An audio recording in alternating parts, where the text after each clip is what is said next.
Electrohomoeopathy के अध्ययन के क्रम में आज हम लोग पुनः एनाटॉमी और फिजियोलॉजी वाले भाग में अध्ययन करेंगे आपको आरबीसी रेड ब्लड सेल्स के कुछ और रोग, है ना। इसके पहले वाले वीडियो में हमने कई रोगों पर चर्चा कर लिए थे। आज हम कुछ और रोग, बाकी विशेष रोगों के बारे में हम अध्ययन करेंगे। आपको पॉलीस्थीमिया रोग, है ना, उसके बाद में सिकल सेल्स डिजीज, और फिर आपको ये प्लास्टिक एनीमिया, और फिर आपको थैलेसीमिया, है ना। इन सभी रोगों के बारे में अध्ययन करेंगे, है ना, संक्षिप्त में। और फिर कौन कौन से इलेक्ट्रोहोम्योपैथिक औषधियाँ इस पर सहयोग करती हैं इसको आपको ठीक करने में, है ना, इसकी भी चर्चा हम करेंगे। सबसे पहले शुरू करते हैं आरबीसी का सबसे एक और इम्पोर्टेंट रोग, जिसको हम आपको पॉलीस्थीमिया कहते हैं, है ना।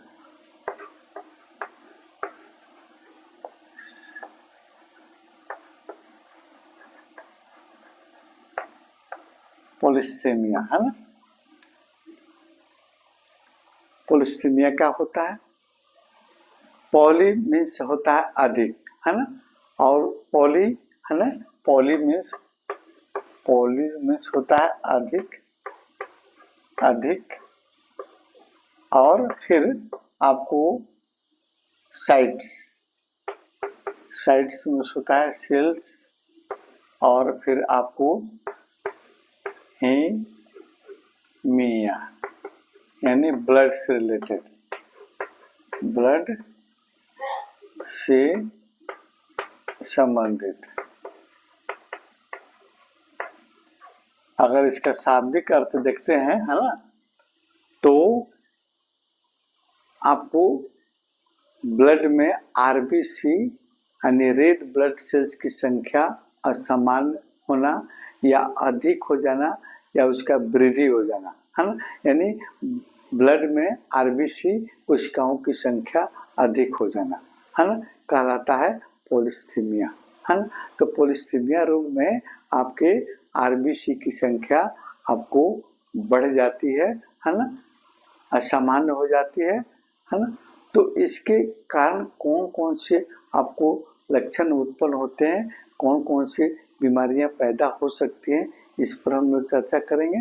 तो पॉलीस्थीमिया आपको कई प्रकार के हो सकते हैं, जैसे कई प्रकार के होते हैं। जैसे एक प्रकार आपका होता है, जैसे आपको प्राइमरी पॉलीस्थीमिया।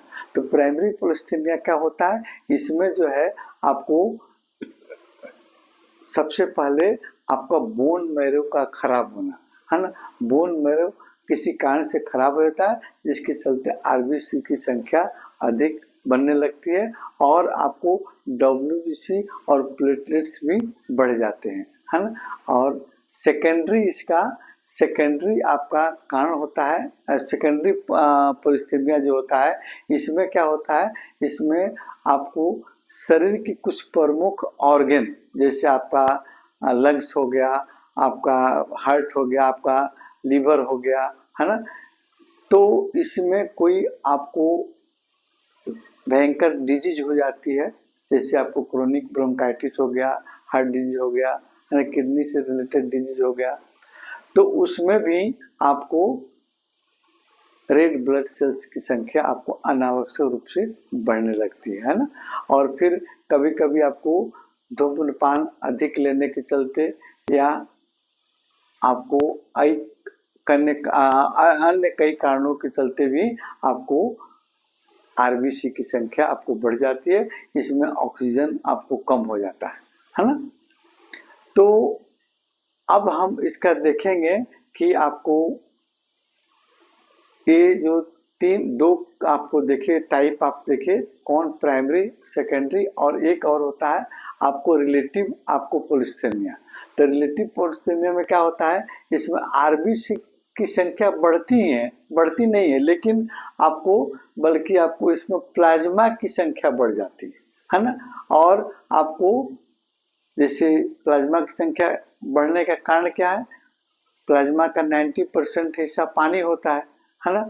तो अगर डिहाइड्रेशन हो गया, तो डिहाइड्रेशन में पानी की संख्या कम हो जाएगी, तो प्लाज्मा की संख्या आपको अधिक हो जाएगी। कभी कभी उल्टी होने पर, डायरिया, डिसेंट्री होने पर भी शरीर में पानी की कमी हो जाती है ना। तो वहाँ आपको प्लाज्मा की संख्या आपको बढ़ जाएगी, है ना। और फिर देखिए इसके सिम्टम क्या क्या देखने को मिलते हैं।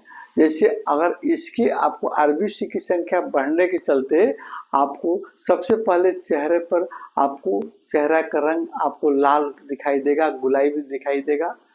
और बाकी जो सिम्टम है, सांस फूलना, आपको माथा में दर्द होना, और फिर आपको चक्कर आना, है ना, और फिर हाथ पैर में झुनझुनी, कमजोरी, थकान महसूस होना, ये सभी सिम्टम आपको एनीमिया के आपको देखने को मिलेंगे, है ना। लेकिन केवल चेहरे का रंग जो आपको अलग दिखेगा। इसमें आपको क्या होता है, जब पानी की कमी हो जाएगी, आरबीसी की संख्या जब बढ़ जाएगी, तो ब्लड आपका गाढ़ा हो जाएगा, जमने की स्थिति में हो सकती है ना। जब ब्लड जम जाएगा तो सोच लीजिए और भयंकर डिजीज आपको हो सकती है। देखिए अगर आपको जैसे हम लोग पॉलिसीमिया का ट्रीटमेंट की बात सोचते हैं तो उसमें सबसे पहले हम कारण देखेंगे, पॉजिटिव फैक्टर देखेंगे कि किस कारण से पॉलिसीमिया आपको आरबीसी की संख्या आपको बढ़ी है। जैसे मान लें किसी लीवर की डिजीज है या हार्ट की डिजीज है या किडनी की डिजीज है तो उसका ट्रीटमेंट देंगे तो फिर वहाँ आपको उसको सुधार किया जा सकता है। दूसरा इसका डिजीज है आपको सिकेली सेल्स डिजीज, है ना।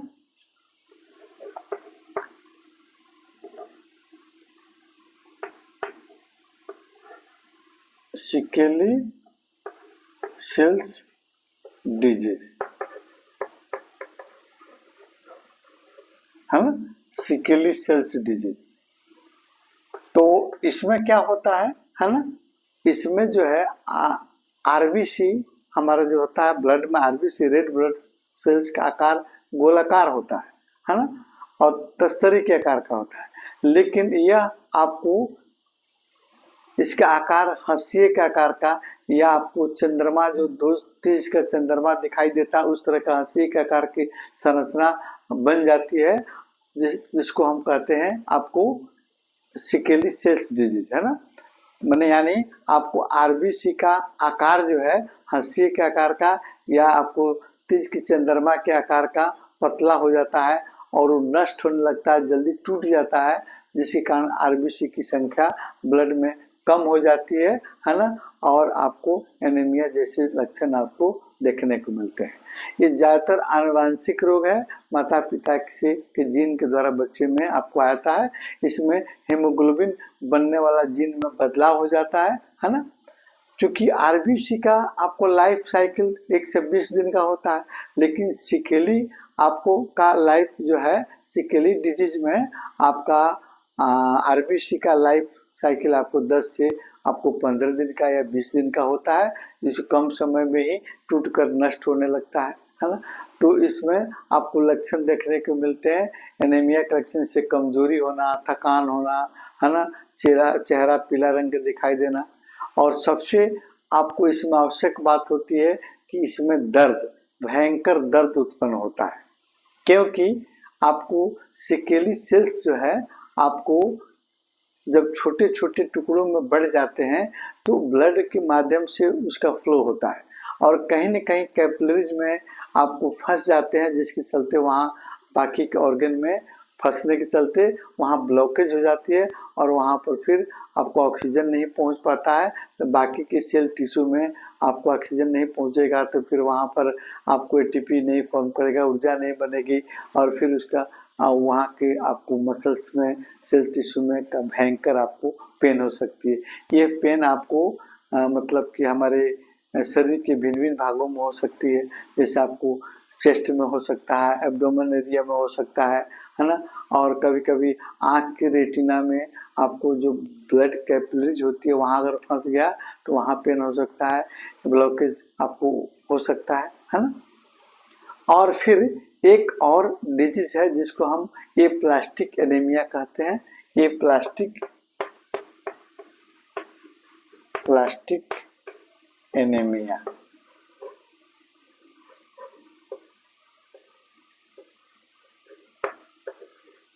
एप्लास्टिक एनीमिया में क्या होता है ना, इसमें आपके शरीर का बोन मैरो, है ना, बोन में पाया जाने वाला बोन मैरो का खराब होने के चलते आपको प्रचुर मात्रा में आरबीसी का निर्माण नहीं हो पाता है, जिसके चलते ये प्लास्टिक एनीमिया आपको देखने को मिलता है। एक और आपको एनीमिया होता है जिसको हेमोलाइटिक एमोनिया कहते हैं। हेमोलाइटिक एमोनिया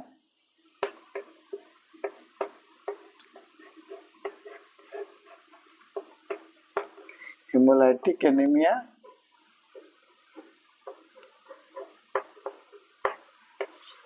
हेमोलाइटिक एनीमिया में क्या होता है, इसमें आपको आरबीसी का लाइफ साइकिल कितना होता है, 120 से 127 दिन, लेकिन इसमें आरबीसी का लाइफ कम हो जाता है और वह आपको संख्या में पहले से आपको कम हो जाती है, टूट जाती है, नष्ट हो जाती है ना, जिसके चलते एनीमिया आपका उत्पन्न होता है। और एक और डिजीज है जिसको हम कहते हैं थैलेसीमिया, है ना। थैलेसीमिया जो है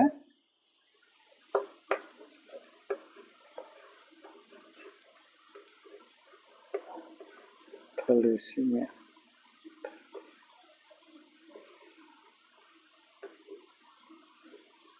थैलेसीमिया इसमें क्या होता है, थैलेसीमिया में, है ना, इसमें आपको आरबीसी में हेमोग्लोबिन की कमी हो जाती है ना।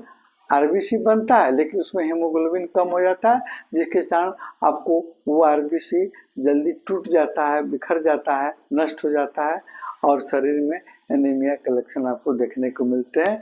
इसमें आपको रेयर आपको होता है, ये वंशानुगत रोग होता है।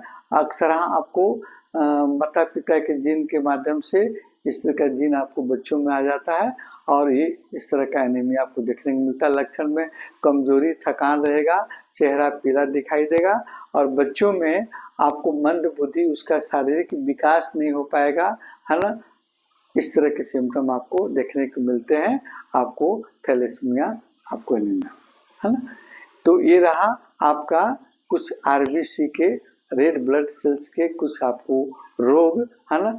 अगले वीडियो में हम लोग फिर अगली क्लास में अध्ययन करेंगे डब्ल्यूबीसी के कौन कौन से रोग होते हैं, उस पर चर्चा करेंगे, है ना। और इसमें आरबीसी पर काम करने वाली आपको एक्चुअली मेडिसिन आपको होती है मेन आपका A1, है ना, A1, A3, S1, है ना, और फिर आपको RE, है ना,